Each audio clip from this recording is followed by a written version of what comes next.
Doctor Venkatesh Modi ಅವರಿಗೆ ಧನ್ಯವಾದಗಳು. ಈಗ ಈ ಪ್ರತಿಭಟನಾ ಸಮಾವೇಶಕ್ಕೆ ಬೆಂಬಲವಾಗಿ ಬಂದಂತ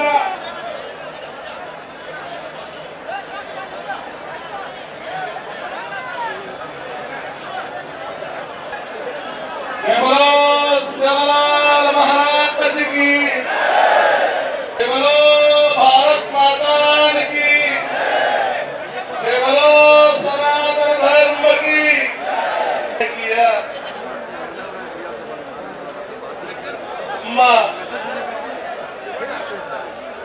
ಮಾನವತಾ ಹಕ್ಕನ್ನ ಇದನ್ನ ಮುಖ್ಯಮಂತ್ರಿಗಳಿಗೆ ಕೊಟ್ಟಿದ್ದು ಎಲ್ಲರಿಗೂ ಒಪ್ಪಿಗೆ ಇದೆಯಾ? ಏನು ಬರೆದಿದ್ದೀವಿ ಅಂದ್ರೆ, ಶೋಷಣೆಗೆ ಒಳಗಾಗಿರುವ ಸಮುದಾಯಗಳು, ಬ್ರಿಟಿಷರು ಈ ಸಮುದಾಯಗಳನ್ನು ಕ್ರಿಮಿನಲ್ ಟ್ರೈಬ್ ಎಂದು ಘೋಷಿಸಿ ಇವರನ್ನು ಸಾಮಾಜಿಕ, ಶೈಕ್ಷಣಿಕ ಹಾಗೂ ವೈಯಕ್ತಿಕವಾಗಿ ವರ್ಗವನ್ನು ಸೃಷ್ಟಿಸಿ 4.5% ಮೀಸಲಾತಿಯನ್ನು ಶಿಫಾರಸು ಮಾಡಿತ್ತು.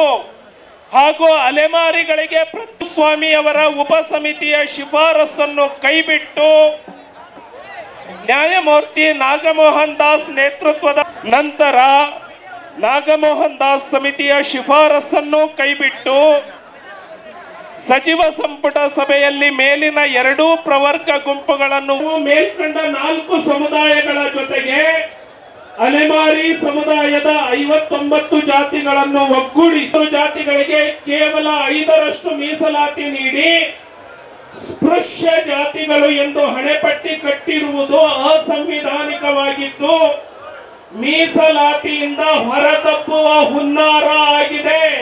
ಇದನ್ನ ವಿರೋಧಿಸಬೇಕು, ವಿರೋಧ ಮಾಡಬಾರ್ದು, ವಿರೋಧಿಸಬೇಕು. ಅದಕ್ಕಾಗಿ ಮಾನ್ಯ ಮುಖ್ಯಮಂತ್ರಿಗಳಾದ ತಾವುಗಳು ಈ ಸಭೆಗೆ ಆಗಮಿಸಿ ನಮ್ಮ ಮನವಿಯನ್ನು ಸ್ವೀಕರಿಸಿ ಕೈಗೊಂಡಿರುವ ನಿರ್ಣಯವನ್ನು ಹಿಂಪಡೆಯುವುದಾಗಿ ಘೋಷಿಸಬೇಕೆಂದು ತಮ್ಮಲ್ಲಿ ವಿನಂತಿಸುತ್ತೇವೆ. ಅದೇ ರೀತಿ ಬಿಜೆಪಿ ಪಕ್ಷಕ್ಕೂ ಪತ್ರವನ್ನ ಬರೆದಿದ್ದೇವೆ, ಜೆಡಿಎಸ್ ಪಕ್ಷಕ್ಕೂ ಪತ್ರವನ್ನ ಬರೆದಿದ್ದೇವೆ.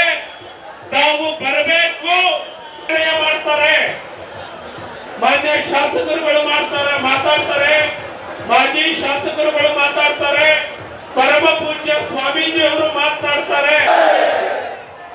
ಈ ಸಮುದಾಯಕ್ಕೆ ಅನ್ಯಾಯ ಮಾಡಿದ ಸರ್ಕಾರಕ್ಕೆ ಧಿಕ್ಕಾರ ಕೂಗಬೇಕು. ಸಮುದಾಯಕ್ಕೆ ಅನ್ಯಾಯ ಮಾಡಿದ ಕಾಂಗ್ರೆಸ್ ಸರ್ಕಾರಕ್ಕೆ,